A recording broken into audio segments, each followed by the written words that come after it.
अच्छा जी, तो हम ये बात कर रहे थे कि इन्फ्रेंशियल टेस्ट की लॉजिक ये होती है कि रिसर्चर कुछ ऑब्जर्वेशंस या डेटा कलेक्ट करता है, फिर आप या रिसर्चर उसको उस चीज़ से कंपेयर करते हैं जो, अगर सब कुछ ठीक चल रहा होता तो आप क्या एक्सपेक्ट करते कि ये कितनी बार ठीक होना चाहिए। जैसे फॉर एग्जांपल आप पाकिस्तान के लोगों से पूछे कि आपने जिंदगी में कितनी बार ट्रैफिक की, इस्लामाबाद में के लोगों से पूछे कितनी बार ट्रैफिक की कोई वायलेशन की है, तो आप कितना एक्सपेक्ट करते। तो इसके लिए आपको थोड़ी सी प्रोबेबिलिटी थ्योरी पढ़नी पड़ेगी, थोड़ी सी पुरानी रिसर्चेस पढ़नी पड़ेगी, उसकी बेसिस पे आप कहेंगे कि दुनिया में ऑन एवरेज लोग जो है एक एवरेज बंदे ने 5 से 6 वायलेशंस की होती, तो आप कहेंगे मैं 5 से 6 एक्सपेक्ट करूंगा। फिर आप इसको कंपैरिजन को एक प्रोबेबिलिटी में कन्वर्ट करते हैं कि there is so and so percent probability कि इस बंदे ने 1 से 5 तक वायलेशंस की होंगी, 5 से 10 तक की होंगी, एंड सो ऑन। तो अगर प्रोबेबिलिटी कम हो बहुत, तो हम कंक्लूड करते हैं कि हमारी हाइपोथेसिस कि इस्लामाबाद के लोग ट्रैफिक को बहुत अच्छी तरह फॉलो करते हैं, रूल्स को, वो प्रॉब्ली दुरुस्त है, क्योंकि प्रोबेबिलिटी बहुत कम निकली है। तो ये एक लॉजिक सा चल रहा होता है। एग्जाम्पल यहाँ पे हम देखते हैं, ये एक चीटिंग की एक स्टडी है कि 50 स्टूडेंट्स थे। उनको एक प्राइज ऑफर किया गया कि अगर आप एक बैग है जिसमें 10 बॉल्स हैं, इनमें 9 वाइट हैं और एक ऑरेंज है। एक बैग है जो नजर नहीं आ रहा आपको ऊपर से, इसमें 9 सफेद बॉल हैं, एक एक ऑरेंज बॉल है। तो अगर आपने इसमें हाथ डाल के, यानी आप देख नहीं सकते, आपने इसमें हाथ डाल के बॉल निकाला और वो बॉल ऑरेंज कलर का हुआ, तो आपको हम एक हैंडसम प्राइज देंगे, फर्ज करें 10,000 रुपए देंगे। और वो सिर्फ एक बार हाथ डाल के बॉल निकाल सकते हैं, और वो जो है एक, लेकिन वो एक बूथ के पीछे होगा और सिर्फ अपना हाथ वो दिखा रहा होगा।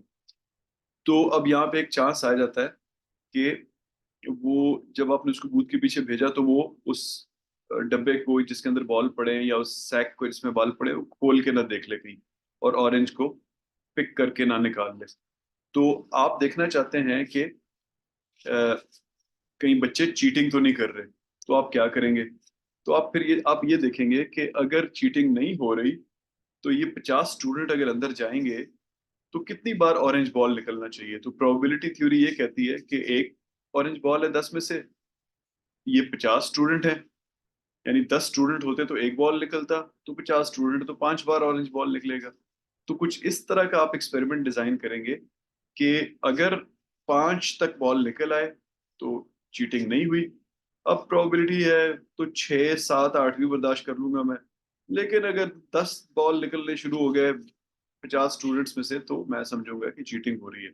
तो फिर आप बेसिकली क्या करेंगे कि आप अपनी नल हाइपोथेसिस लिखेंगे। आप कहेंगे किसी ने चीटिंग नहीं की, और इसको मैथमेटिकली कुछ इस तरह से लिखेंगे कि यहाँ पे कहीं लिखा हुआ तो मैं आपको बता देता हूँ, जो नहीं लिखा हुआ तो आप लिखेंगे म्यू, यानी अगर आप मीन ले रहे हैं, तो मीन 10 में से 10 का मीन ना, सॉरी 50 का मीन, तो mu mu is not greater than 10। जिन टर्म्स में मैंने बात की, आप इस तरह हाइपोथेसिस लिखेंगे। हो सकता है आप किसी और तरह डिजाइन कर रहे हैं, आप कहें कि इज लेस देन और इक्वल टू 5। आप स्ट्रिक्ट हैं, आप कहते हैं नहीं, एक भी अगर 5 से ऊपर आ गया, आप स्ट्रिक्ट टीचर हैं या स्ट्रिक्ट डिसिप्लिनेरियन है, आप कहते हैं कि एक भी 5 से ऊपर आ गया तो मेरी नज़र में चीटिंग है, और मैं एज्यूम करूंगा कि चीटिंग हो रही है।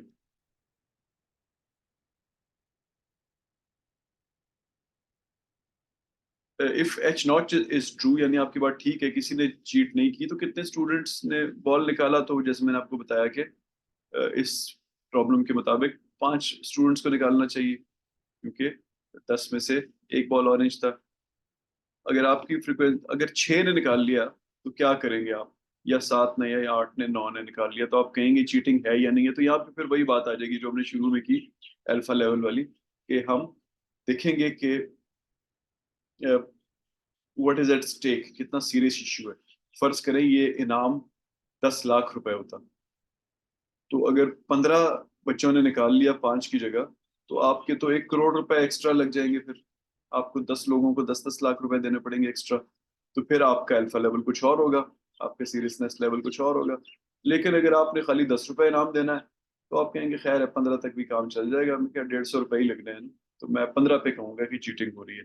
तो इसी तरह हम लोग जब मुख्तलिफ लेवल सेट कर रहे होते हैं अपनी लाइफ में, अपनी प्रोफेशनल लाइफ में, कि मैं इसके बाद एक्शन करूंगा, इसके बाद चीज को गलत समझा जाएगा या ठीक समझा जाएगा, तो आपके जहन में ये पीछे ये चल रहा होता है कि व्हाट इज एट स्टेक, और वहां से आप चीजों को फिर कंपेयर कर रहे होते हैं। अब इसको मैं थोड़ा मैथमेटिकली आपको दिखा देता हूँ कि एक टेस्ट होता है जिसको कहते हैं चाय स्क्वायर टेस्ट। आप लोगों ने शायद 9वीं 10वीं में 11वीं 12वीं में इसको कहीं ना कहीं पढ़ा होगा। तो लेट्स से कि 10 बच्चों ने निकाला बॉल, 5 एक्सपेक्टेड फ्रीक्वेंसी थी, 10 ने निकाल लिया। तो ये चाय स्क्वायर वैल्यू आप निकालते हैं, जिसमें ये एफ ओ लिखा हुआ है ऑब्जर्व फ्रीक्वेंसी, यानी 10 बच्चों ने निकाला, माइनस एक्सपेक्टेड फ्रीक्वेंसी, एक्सपेक्टेड आपकी 5 थी कि 5 निकालेंगे, तो 10 में से 5 माइनस करके इसका स्क्वायर करते हैं और नीचे एक्सपेक्टेड फ्रीक्वेंसी 5 लिख देते हैं। और यहाँ पे आप देखें तो 10 में से 5 है, और यहाँ 40 में से 45 है, यानी आपकी ऑब्जर्व फ्रीक्वेंसी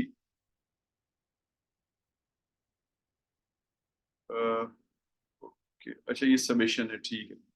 ठीक, तो अब फिलहाल समेशन को छोड़ देंगे, थोड़ा सा हमारा लंबा हो जाएगा, जरूरत पड़ी तो डिस्कस करेंगे। फिलहाल खाली इसको ले लें, और आप फर्ज करें इसकी वजह से कोई चाहे स्क्वायर वैल्यू आपकी लेट्स से 5.5 आ जाती है। ये प्रोबेबिलिटी या पी वैल्यू या वो नहीं है आपकी, सॉरी अल्फा वैल्यू नहीं है, ये चाय स्क्वायर वैल्यू है। फिर आप इसको चाय स्क्वायर टेबल में देखते हैं, जिस तरह टी टेबल होते हैं, बहुत सारे जी टेबल्स होते हैं ना, उस तरह एक चाय स्क्वायर टेबल भी होता है। तो वहां पे आप फिर देखते हैं कि 5.5 के आगे पी वैल्यू क्या लिखी हुई है, तो वो आपकी अ, आपके स्टडी की पी वैल्यू होगी, पी वैल्यू होनी चाहिए। अब यहाँ पे आप देखें तो ये निकला है एक्सपेक्टेड और ऑब्जर्व्ड फ्रीक्वेंसी से खाली। तो आप एक यहाँ पे आप, मैं थोड़ा आगे आ जाता हूँ अल्फा लेवल और इसको कंपेयर करते हुए।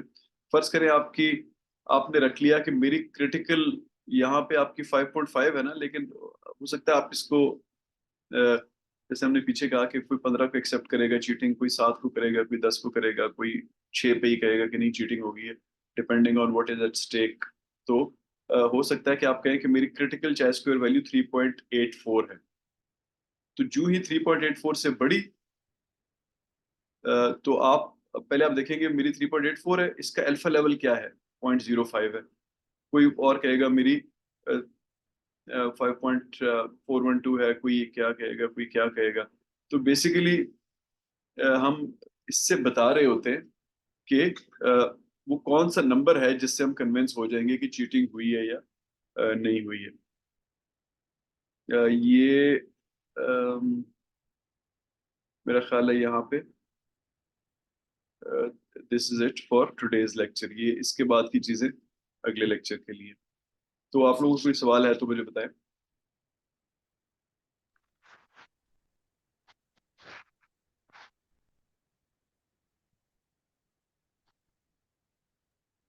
जी उस्मान बोले। अस्सलाम वालेकुम सर। वालेकुम सर वो सलाम। हाइपोथेसिस का बता रहे थे तो एक की आपने एग्जांपल दी। मेरा क्वेश्चन ये था, इसका मतलब है हमारे ऑलमोस्ट वेरिएबल्स जितने होंगे हाइपोथेसिस भी और उतने ही ज़्यादा होंगे सर, और हर एक को फिर हम लेके चलेंगे सर। जी बिल्कुल, जाहिर है वेरिएबल्स एक दूसरे से लिंक होंगे ना, तो हर एक एरो जो है वो एक हाइपोथेसिस को रिप्रेजेंट कर रहा होता है। ठीक हो गया सर। सेकंड क्वेश्चन ये सर कि नल हाइपोथेसिस ने या जो दूसरा नॉर्मल हाइपोथेसिस ने, बोथ केसेस में ओवरऑल स्ट्रेटजी तो सेम ही होगी, सिर्फ ये कि एक को हम अदरवाइज प्रूव कर रहे हैं सर। बिल्कुल ऐसी है जी, बिल्कुल स्ट्रेटजी एक ही रहेगी एक्चुअली। आजकल ना ज्यादातर रिसर्चेज में हाइपोथेसिस लोग नहीं करते, रिसर्च क्वेश्चन बनाते हैं। एक ही बात होती है, जैसे फॉर एग्जांपल हाइपोथेसिस में हम ये कह रहे हैं ना कि there is a relationship between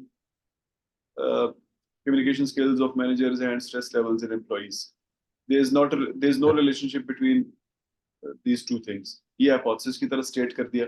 इसी को रिसर्च क्वेश्चन के तौर पे लिखना चाहें तो आप लिख देते हैं इज देयर रिलेशनशिप बिटवीन, यानी आप उसमें नल या और ऑल्टरनेट लेते ही नहीं है उसको सवाल की तरह, फ्रेज कर देते हैं। तो आजकल जनरल ट्रेंड ये है कि लोग हाइपोथेसिस बनाते ही नहीं है, उसको सवाल की तरफ फ्रेज करते हैं। हाइपोथेसिस बनाने का फायदा ये होता है कि जो बहुत कॉम्प्लेक्स मैथमेटिकल कैलकुलेशंस करना चाहते हैं बाद में लोग, उनके लिए आसानी होती है हाइपोथेसिस के तरीके से। सर बट सर ये भी तो हो सकता है ना कि हमने एक हाइपोथेसिस लिया और उसके लिए फिर हमने फर्दर क्वेश्चनेयर्स डेवलप किए और उनमें हम वही काम तकरीबन कर लें, ये भी एक चल रहा है सर।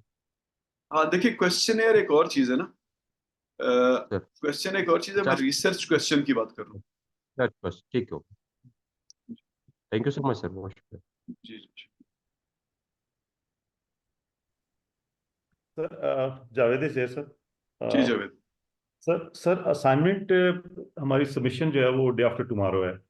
जी तो जी हम ये चाह रहे हैं कि थोड़ा इसको अगर हम कंप्रिहेंसिवली एक दफ़ा ये जो इसकी बैक स्टडी है इसको अगर हम एक दफ़ा डीपली कर लें। ठीक है, मैं आगे कर देता हूँ, बताएं कब तक करनी कर देता हूँ।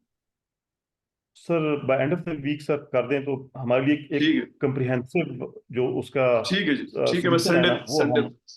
संडे जी तक कर देता हूँ। ठीक है जी, ठीक। Right sir, right sir, thank you so much sir, thank you sir so much, thank you very much sir, thank you.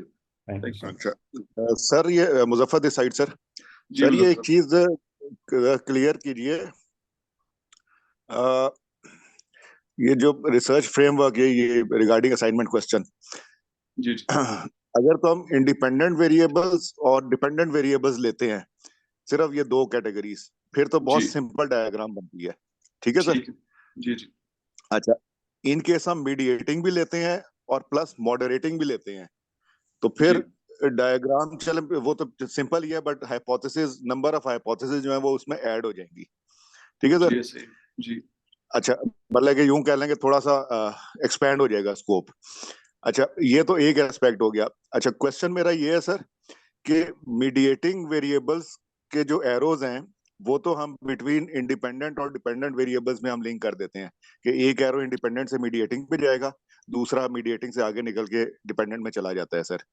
जी ठीक है सर। ये जो जी आपने जो शुरू में डायग्राम भी दिखाई थी ना गूगल पे सर। जी जी जी अब जो मॉडरेटिंग वेरिएबल है सर, जो कि जी नीचे हमने डब्बा बनाया होता है, उसको जी हम किधर लिंक करेंगे?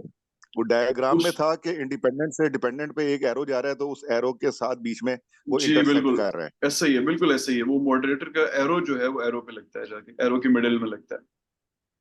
अच्छा अच्छा, इसमें सर क्वेश्चन एक ये है मेरा कि फॉर एग्जांपल इंडिपेंडेंट मैंने 3 वेरिएबल्स लिए हुए हैं और डिपेंडेंट एक है। जी ठीक है सर। तो जी जी उसमें जो हाइपोथेसिस है वो तो मीडिएटिंग वेरिएबल के थ्रू चल रही हैं सारी, तो डायरेक्ट हाइपोथेसिस भी हमें कोई कंसिडर करनी पड़ेगी बिटवीन इंडिपेंडेंट एंड डिपेंडेंट? ये नहीं, मतलब ये दो। अगर आपके तीन सर, इंडिपेंडेंट के एरोज डिपेंडेंट पे जा रहे हैं, तो फिर तो आपने डिपेंडेंट और इंडिपेंडेंट रख लिया ना, फिर तो आपने मीडिएटिंग मॉडरेटिंग रखे ही नहीं। सर नहीं नहीं सर, ये मैं अगर आप अलाउ करें मैं आपसे शेयर करूं सर अपनी ये स्लाइड।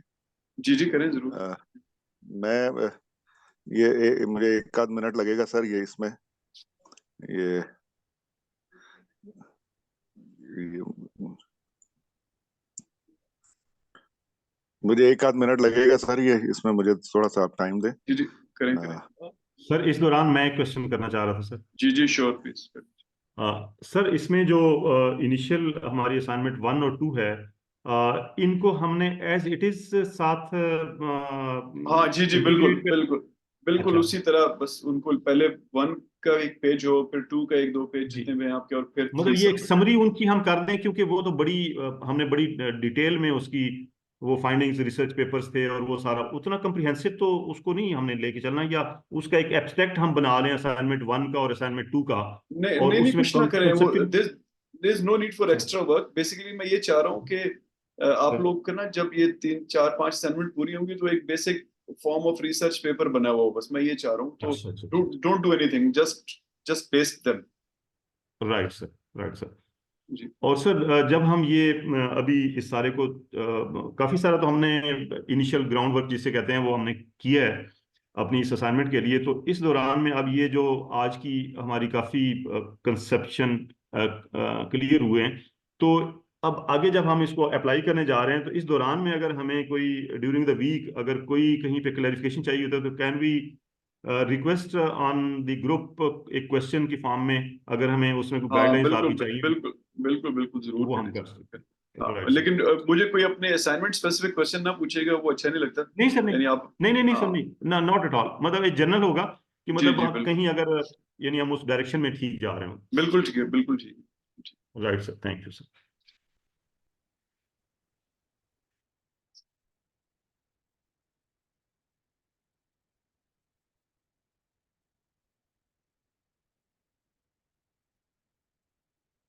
अच्छा, बाकी जिन लोगों का कोई सवाल नहीं है, they can if they want they can leave. Muzaffar शायद अपना पीएचडी प्रेजेंटेशन के अंदर से कुछ दिखाना चाह रहे हैं।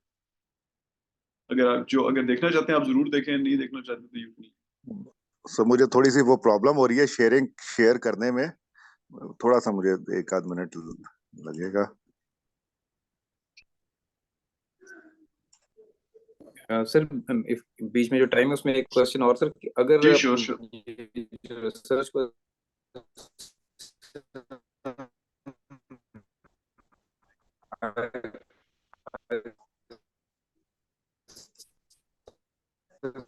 सब रिफाइन करते जा रहे थे, जैसे हमने पहले तो शुरू में वेग सा था, फिर उसको थोड़ा सा और सर इस असाइनमेंट में पहुंच के तो कैन वी फर्दर कहते हैं, या we have to stick to the assignment 2 का जो जहां तक पहुंचे थे। जी जी बिल्कुल।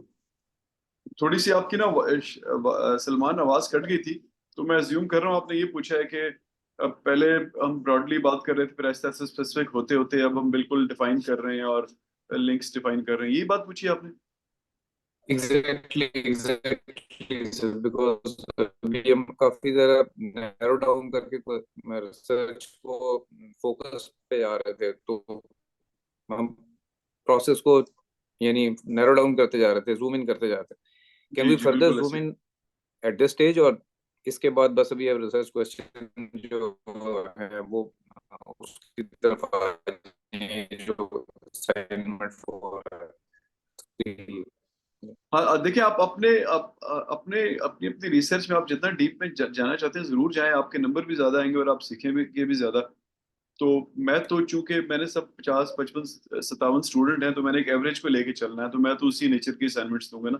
ज्यादा मुश्किल भी नहीं होगी, ज्यादा आसान भी नहीं होगी।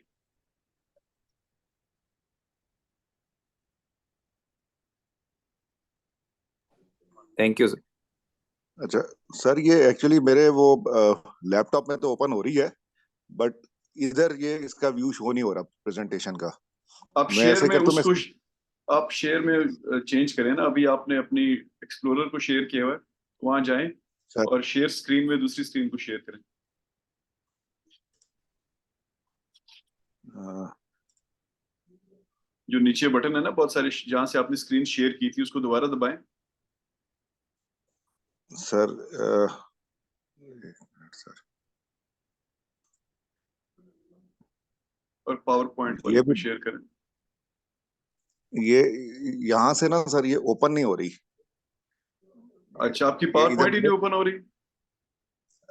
लैपटॉप में ओपन हो रही है।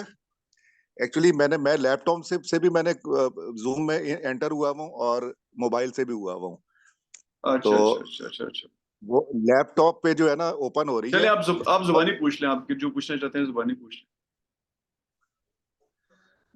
एक मिनट सर, मैं ये स्क्रीनशॉट इसका ना उतार के मैं डायरेक्ट इधर करता हूँ। चलें ठीक, जैसे आप सही लगता है।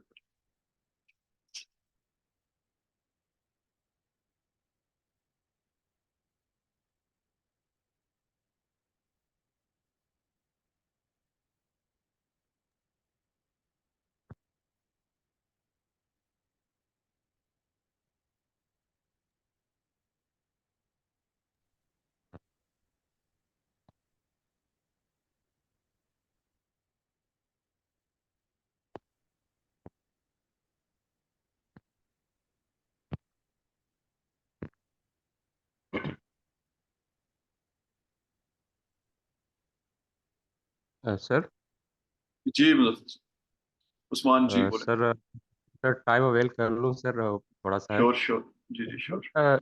मोस्टली हम वेरिएबल सेलेक्ट करते हैं तो कुछ ना कुछ उनका लिंक होता है हमारे मेन कॉन्सेप्ट के साथ। तो जी फिर जी मुझे थोड़ी सी समझ नहीं आ रही कि फिर नल हाइपोथेसिस का रोल क्या रहता है, अगर वो चीज़ ऐसी है जिसने आखिर में नेगेट हो जाना है या एज सच उसने अफेक्ट नहीं करना ओवरऑल उसको, तो फिर इसकी क्या जरूरत रहती है सर? हाँ उस्मान, इसमें ना इस पे हमने ग्रुप में डिस्कशन की थी, व्हाट्सएप ग्रुप में ना, कि लोग नल हाइपोथेसिस क्यों बनाते हैं। तो उसके जावेद ने भी उस पर कमेंट किया था, कमरान ने भी किया था, और फैसल ने भी किया था, मुजफ्फर ने भी किया था, और मैंने भी उसमें कुछ रीजंस लिखे। तो अगर आप ग्रुप में हैं तो उसको पीछे स्क्रॉल डाउन कर लें, मुख्तलिफ उसके वजूहात होते हैं कि लोग नल हाइपोथेसिस क्यों बनाते हैं। तो है, अगर आप आपके पास है ग्रुप की पुरानी चैट, तो थोड़ा उसके ऊपर जाके देख लें, काफी डिटेल में उसको जी सर, डिस्कशन हुई है। क्वेश्चन पूछने से पहले वो सारा स्टडी किया है। उसमें अच्छा वही मेन कॉन्सेप्ट वही है, वो जो आपने सूफीज्म वाला कॉन्सेप्ट भी शेयर किया है सर। तो हाँ मतलब जी ये जी भी बिल्कुल। एक जी जी सर, एक एस्पेक्ट को कवर कर लेते हैं इसलिए ज़रूरी होता है सर, मुझे ये समझ आइए।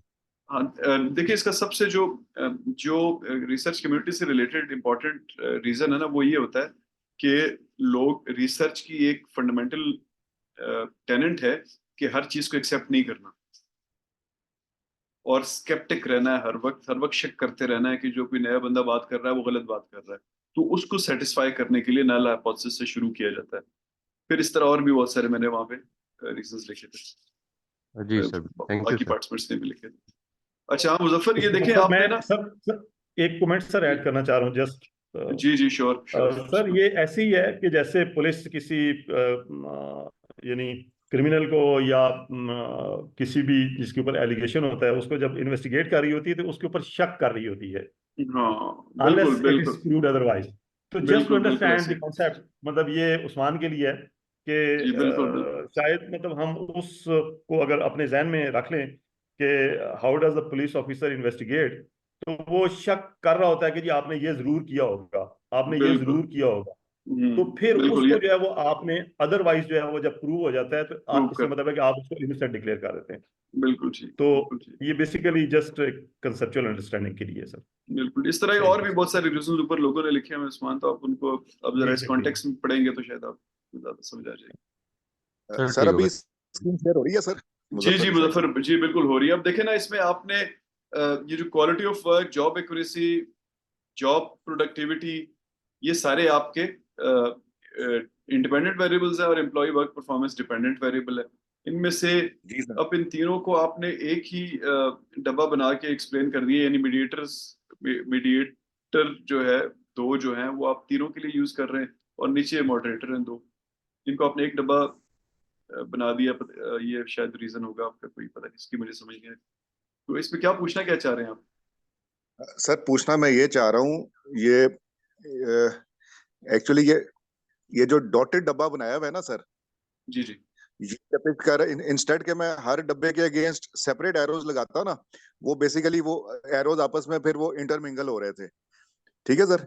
और मैंने अभी ये किया कि एक डब्बे से वो H1 से H3 ले गया, मतलब ये बेसिकली तीन, ये शो ये कर रहा है कि तीनों वेरिएबल से तीन एरोज जा रहे हैं और तीन हाइपोथेसिस है। ठीक है सर। दोनों मीडिएटिंग के ऊपर, दो मीडिएटिंग है ऊपर, तो इंडिपेंडेंट तीन हो गए, तो मींस तीन हाइपोथेसिस एक मीडिएटिंग पर है H1 से H3।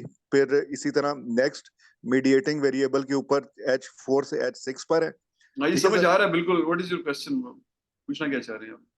सर ये कि ये जो मॉडरेटर लगाया हुआ है ना मैंने सर, जी इसमें जी भी दो दो हैं, दो हाइपोथेसिस।